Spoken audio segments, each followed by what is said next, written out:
Baik, Assalamualaikum, salam sejahtera, salam GBN, salam Malaysia dan salam kuasa ketiga. Jadi lewat malam ya, saya buat live. So jika audio jelas, boleh ya, sesiapa yang belum tidur atau tidur lewat boleh maklumkan kepada saya. Baik, sebenarnya live ini saya tidak ingin buat. Okey. Ia berkenaan dengan satu video yang telah dibawa kepada perhatian saya ya. Jadi jika audio jelas bolehlah maklumkan kepada saya ya. Jadi dibawa kepada perhatian saya, dan video ini adalah daripada seorang bernama Luqman bin Nur Adam. Okey. Jadi saya barangkali anda tahu siapa Luqman bin Nur Adam. Okey, jadi dulu-dululah kalau saya nak jawab Luqman ni, mesti tahap ni pun dah keluar macam-macam kata. Okey. Tetapi saya pernah ditegur oleh tok guru saya, jangan bila nak jawab ke apa ke, jangan buat demikian. Okey, jadi saya cakap secara elok lah, bukan seperti permulaan kepada live Luqman. Okey, so hari ni saya nak jawab satu fitnah jijik Luqman, dan saya nak dedahkan beberapa perkara supaya anda faham betapa penipunya lah beberapa perkara yang telah disebut oleh Luqman. Okey. Jadi sebenarnya live Luqman ni ikut betul, kalau saya dengar the first 2 minit ke 5 minit ke, babak dia masuk pasal diri saya pun dah cukup untuk saya tidak mahu tonton live seterusnya. Sebab fitnah yang bertabur di bahagian awal memang banyaklah yang sebenarnya mencetus live ini, dan menjadi sebab saya memutuskan untuk membuat live ini ya. Okey, baik, saya mulakan. Anda lihat ya, bila Luqman dia mulakan live, dia nak sebut nama saya, dia pura-pura macam tak tahu nama saya. Saya rasa satu Malaysia tahu nama saya. Okey, so saya cerita sedikit berkenaan diri saya sebelum saya cerita penuh pasal Luqman, benda-benda yang barangkali Luqman sendiri tidak ingin anda tahu. Okey, saya bersangka baik selama ni, tetapi bila Luqman dah buat begitu, saya cerita sedikit lebih ya, bukan semua, tapi ada perkara saya nak cerita babak Luqman ni. Okey, asalnya saya ni dah adalah seorang saya lahir beragama Sikh. Okey, saya rasa satu Malaysia dah tahu. Malah di dalam Facebook saya kekalkan nama profil asal saya, iaitu Raghbinder Singh Jesse. So tak ada kisah pun, tak ada cerita pun saya nak sorok asal usul saya. Saya rasa satu Malaysia tahu bahawa saya masuk Islam, dan saya tidak cuba padamkan sejarah saya. Ramai di antara pengikut saya juga kawan saya di Facebook, Raghbinder Singh Jesse. Okey, so di situ pun Luqman dah kantoi. Okey, okey, kedua ya, saya sebenarnya kali pertama bersyahadah ialah pada tahun 2008 secara rasmi. Okey, secara rasmi ya. Baik. Dan selepas tu banyak kali. Dan bila benda ni dijadikan pertikaian ya, maka saya pernah berulang kali bersyahadah di umum, ditonton oleh beratus ribu orang setakat ini ya. Lazimnya kena ada 2 saksi dan sebagainya, tapi dah beratus ribu penonton. Malah pernah Luqman mengungkit perkara ni untuk cuba sakitkan hati saya. Jadi pernah saya buat satu live yang tular, dan saya kira tuan-tuan dan puan-puan sudah pun menonton live itu, di mana saya bersyahadah 5 kali, dan duduk depan saya, bantu saya bersyahadah adalah seorang ustaz sebagai menjawab Luqman. Maka selepas saya buat syahadah itu, Luqman membuat satu video, dan dia berpura-pura bahawa dia baru pertama kali sedar bahawa Regi ni sebenarnya dah masuk Islam.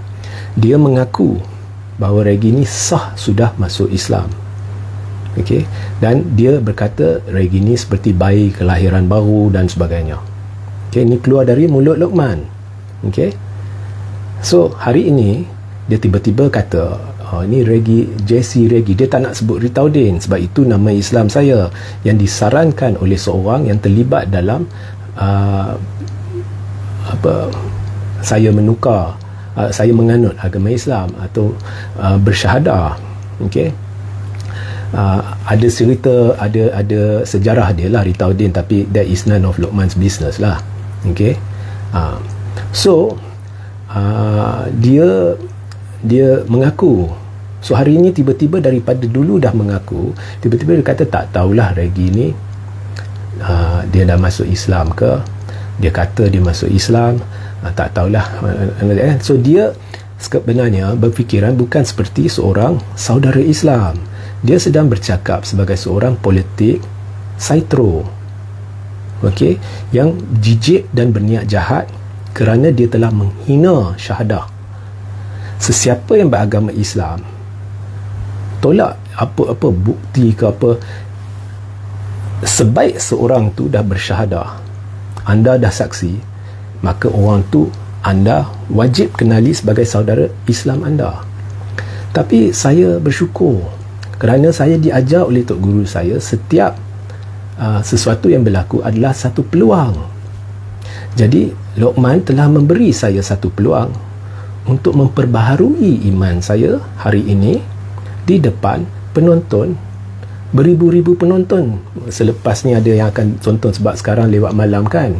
So esok pagi ke lusa ke kan, mereka akan tonton. Jadi saya nak beritahu sejelas-jelas ini, asyhadu alla ilaha, maaf ya, asyhadu alla ilaha illallah wa asyhadu anna Muhammadan Rasulullah. Okey, saya sudah bersyahadah. Okey, saya dari awal, okey, sebab saya asalnya lahir bukannya di kalangan orang Islam. Perkataan Arab ni memang saya ada sedikit masalah nak sebut. Okey, itu dulu-dululah. Sekarang getting better and better. Okey, sampai bila saya nak syahadah, saya panggil ustaz duduk depan saya. So hari ini Luqman sudah beri saya peluang untuk mengulangi ikrar saya, ya, untuk saya bersyahadah, untuk memberitahu kepada Malaysia, saya saudara anda yang beragama Islam. Sesiapa yang beragama Islam dengar benda ni, dia sudah tahu, on record. Ini rekod ni, atas rekod Regi sudah bersyahadah dia adalah saudara Islam. Asyhadu alla ilaha illallah, pertama ya, wa asyhadu anna Muhammadan Rasulullah. Kedua, okey, dua ungkap ni saya dah sebutkan dah 2 kali. Okey, mungkin Luqman tak dengar. Okey, asyhadu alla ilaha illallah wa asyhadu anna Muhammadan Rasulullah, dah 3 kali. Jadi benda ni dia kita buat banyak kali lagi bagus. Bagi kita buat. Dia tak ada had dia. Lagi banyak kita buat lagi bagus. Tak apa, sekali lagi saya buat demi Luqman. Ya, saya sebenarnya bukan buat demi Luqman, tu silap, demi Allah ya. Tetapi tak apa. Asyhadu alla ilaha illallah wa asyhadu anna Muhammadan Rasulullah. Okey. Ni dah 4 kali. Asyhadu alla ilaha illallah wa asyhadu anna Muhammadan Rasulullah. 5 kali. Dan Luqman barangkali boleh ingat masa saya buat dulu tak sebegitu cantik seperti saya buat sekarang. Sebab saya dah cerita, saya pun belajar cara nak sebut bahasa Arab ni. Ya. Okey. So sesiapa yang beragama Islam yang mempertikai benda ni, orang tu saya anggap jijik. Jijik sejijik-jijiknya. Dan selepas saya menonton live Luqman tadi, saya sebut dengan jelas, sejelas-jelas mungkin, Luqman bagi saya, di kaca mata saya, adalah manusia jijik sejijik-jijiknya di kalangan saudara-saudara seagama, iaitu agama Islam. Ya? Okey. So itu babak agama. Baik, sekarang saya dah bersyahadah. Jadi Assalamualaikum kepada saudara-saudara, saudari seagama saya. Ya. Dan saya tidak menganggap bahawa salam itu saya tujukan kepada Luqman. Sebab seorang yang benar-benar beragama Islam tidak akan keluarkan kata-kata Luqman. Lebih-lebih lagi, dulu Luqman dah beritahu, Alhamdulillah Ragi dah masuk Islam. Ya? Dia berani menentang syahadah. Dia berani menghina syahadah. Itulah manusia bernama Luqman Adam. Kerana apa? Kerana bekalan politik. Kerana bekalan politik. Itulah jijiknya manusia bernama Luqman Adam. Okey. Baik. Kedua, tajuk dia dan hujah dia mula dah fitnah. Blogger upahan Mahathir. Baiklah. Saya beri Luqman 48 jam untuk buktikan bahawa saya blogger upahan Mahathir. Saya ulang. Saya beri Luqman Adam 48 jam untuk buktikan bahawa saya ini blogger upahan, ya, upahan Mahathir. Pernah tak anda dengar saya cerita pasal Luqman? Atau kata Luqman ni blogger upahan dia ni ke, dia tu ke? Tak pernah. Mungkin di kalangan kawan saya kita ada bincang, dia ni sebenarnya upahan siapa ke apa kan. Tapi di umum pernah tak? Tak pernah. Okey, sekarang saya beri Luqman 48 jam untuk buktikan bahawa saya ni blogger upahan Tun Dr. Mahathir Mohamad. Okey, saya nak kongsi satu kisah. Sebelum ni 2 tahun lepas ke apa, Luqman ada buat satu pendedahan dalam satu ceramah di satu dewan. Di dalam dewan itu, Luqman beritahu kepada penonton entah dari mana tiba-tiba nama saya dipetik. Kemudian dia beritahu Regi ni dia terima 50,000 daripada Datuk Seri Dr. Ahmad Zahid Hamidi selaku Presiden UMNO. Dan Regi makan duit itu, dia tak bagi kat kawan-kawan dia. Pada masa tu pun sama. Saya beri Luqman 48 jam untuk buktikan bahawa saya terima RM50,000 wang upah daripada Datuk Seri Dr. Ahmad Zahid Hamidi. Okey. Luqman tak berjaya buktikan. Sebab dulu dan sampai sekarang saya tak pernah jumpa pun sosok bernama Zahid Hamidi ni. Jangan tak usah cerita nak dengar, nak terima 50,000. Kenal pun tak, jumpa pun tak. Okey. Dan mereka yang betul-betul kenal saya tahu sifat saya berhubung nak terima wang. Jangan Luqman paksa saya buka babak dia terima ke, dia tak terima ke, dia terima dari siapa ke, dia tak terima dari siapa ke. Jangan paksa saya buka semua tu. Sebab saya tak nak buka aib dia. Okey. So, saya beri Luqman 48 jam.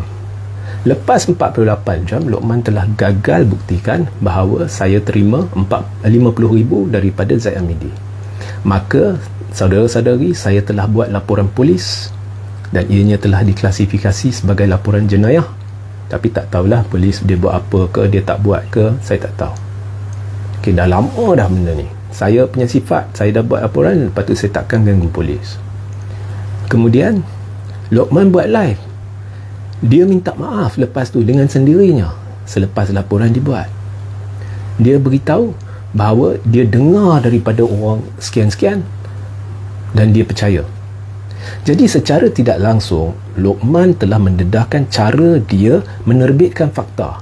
Sekadar dengar dan dia percaya. Kalau nak dengar, pelbagai fitnah ada kat luar sana. Orang dengki, ya, orang tak puas hati. Jadi dia pertimbulkan macam-macam cerita. Luqman sendiri mengaku. Jadi kita tahulah betapa boleh percayanya fakta-fakta Luqman. Okey, ketiga. Luqman kata saya ni sebenarnya rapat dengan dia dulu nak berjuang menentang Mahathir. Regi nak jadi Perdana Menteri. Okey, awak buka fitnah sebegini, saya cerita penuh. Luqman ni sebenarnya pada masa dulu, walaupun Najib pernah memasukkan dia ke dalam MOF pada ketika Barisan Nasional berkuasa, tetapi Luqman bukan rapat dengan Najib. Okay, dia cuma sekadar pegawai ke siapa ke dalam MOF. Okay. Kemudian lepas PRU 14, saya yang mula merapati Najib. Okay. Dah jadi rapat, saya ni keluar masuk pavilion dengan orang tengah. Kadang-kadang duduk makan bersama Najib. duduk dalam balcony pavilion bersama Najib hisap curut dia, kita bincang benda ni benda tu. Bila makan duduk bersama Najib, ada Rosmah, ada Yana Najib, anak Najib, ada Riza Aziz pun kadang-kadang. Pernah sekali kita semua duduk macam keluarga tonton satu pertandingan bola sepak, ya, Manchester United ke apa. So itulah tahap rapatnya saya dah jadi dengan Najib. Jadi pada masa tu Lokman nak rapati Najib.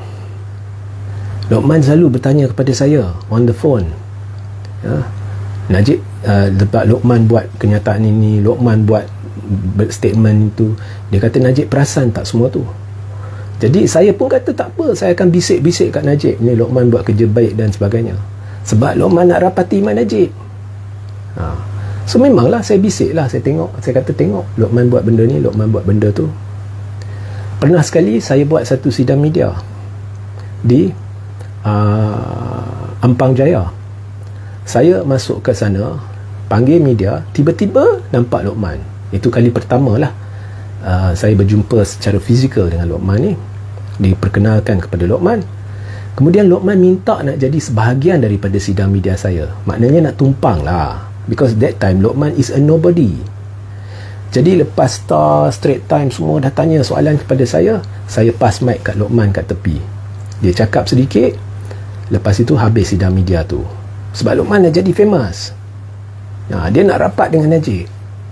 Ini memang dia cerita sendiri kat saya, Najib perasan tak saya buat ni, perasan tak saya buat tu. Kemudian lepas sidang media tu 2-3 kali Lokman call, kenapa artikel kamu mereka lapor pasal kenyataan kamu saja, kenyataan saya mereka tak lapor. Sampai saya call media tu, saya call, saya tanya kenyataan Lokman. Akhirnya mereka keluar satu statement, Lokman cakap macam ni, ya. Itu pun saya menyesal, sebab bahasa yang digunakan oleh Lokman dalam sidang media tu, benda ni is on the record, anda boleh rujuk. Satu sidang media anda akan nampak muka saya dan Lokman duduk tepi saya, seolah-olah pembantu saya. That is Lokman Adam. Itu cerita sejarah sebenar kami.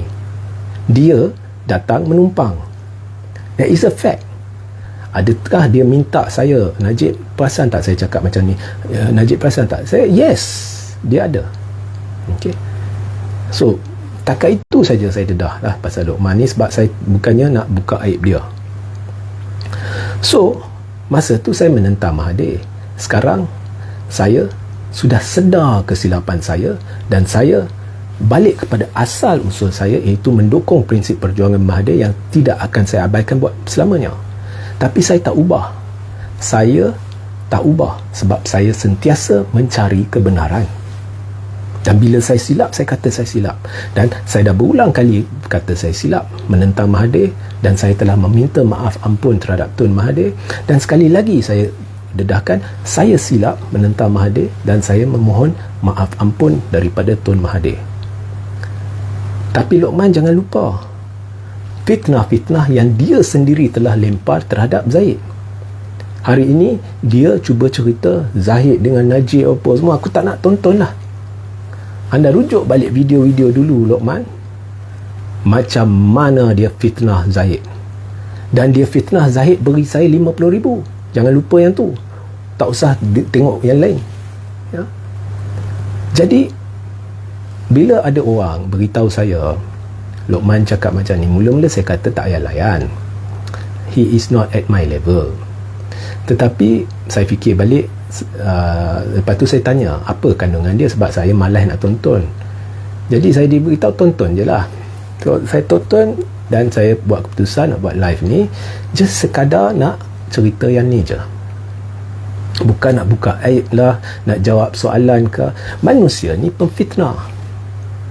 Dia nak komen pasal video saya yang saya kata kat penyokong, bosku, jangan jadi kaldai. Bukan panggil mereka kaldai, jangan jadi kaldai bodoh. Terpulang lah dia nak komen. Barangkali dia rasa diri dia dah kaldai bodoh, ya. So saya tak tahu. Tetapi manusia ni, anda semua dah jadi saksi, saya dah bersyahadah 5 kali. Manusia ni dulu mengaku, Alhamdulillah, Ragi dah jadi seperti bayi kelahiran baru. Apabila saya bersyahadah, hari ini pura-pura tak tahu, maka dia langgar tiang syahadah ni untuk tujuan politik sempit dia. Manusia ni saya tak anggap sebagai saudara seagama saya anggap dia sebagai manusia jijik, ya. So itulah saya nak jelaskan. Jadi selepas ni dia nak kata apa, kita tak kisah, saya tak kisah, dan takkan jawab, takkan balas. Cuma saya nak dia buktikan bahawa saya ni blogger upahan Tun Dr. Mahathir Mohamad. Tun Dr. Mahathir Mohamad tak main duit tau. Dia bukannya mengamalkan prinsip cash is king, ya? Seperti mana juga dulu Lokman fitnah saya dan akhirnya mengaku dan meminta maaf setelah saya buat laporan polis. Dia mengaku memfitnah, kononnya saya ada terima RM50,000 dari Zahid sampai saya minta polis. Saya nak polis heret Zahid, heret saya, kita siasat sampai akhir. Betul tu saya terima RM50,000. Begitu juga saya nak Lokman buktikan bahawa saya adalah blogger upahan Tun Dr. Mahathir. Jika Lokman tidak boleh buktikan dalam tempoh 48 jam ini, tolong minta maaf kepada saya, dan kemudian kau nak cakap apa, aku tak kisah. Just bahagian itu, minta maaf kepada saya secara terbuka, melainkan awak ada bukti bahawa saya adalah blogger upahan Tun Mahathir. Lokman, jangan main dengan saya. Jangan main dengan saya. You are not at my level. Saya cuma nak buat live ini untuk beri mesej ni kepada Lokman. Kemudian saya akan fikirkanlah nak ambil tindakan ke tak nak ambil tindakan, sebab dulu ambil pun tak ada apa-apa. Okey. Saya akan fikirkanlah, saya akan rujuk kepada pihak berkaitan dan kemudian saya akan fikirkan. Tapi tempohnya 48 jam. Ya. Dan selebihnya saya tak nak ambil kisah. Lokman nak cakap apa, saya tak kisah. Itu hak dia. Okey. Cuma hari ini dia telah beri saya peluang untuk bersyahadah, disaksikan oleh anda semua, yang adalah bukti sekukuh-kukuhnya bahawa saya seorang Islam. Asyhadu an la ilaha illallah wa asyhadu anna Muhammadan Rasulullah. Sehingga kita berjumpa di lain masa. Assalamualaikum, salam sejahtera, salam GBN, salam Malaysia dan salam kuasa ketiga.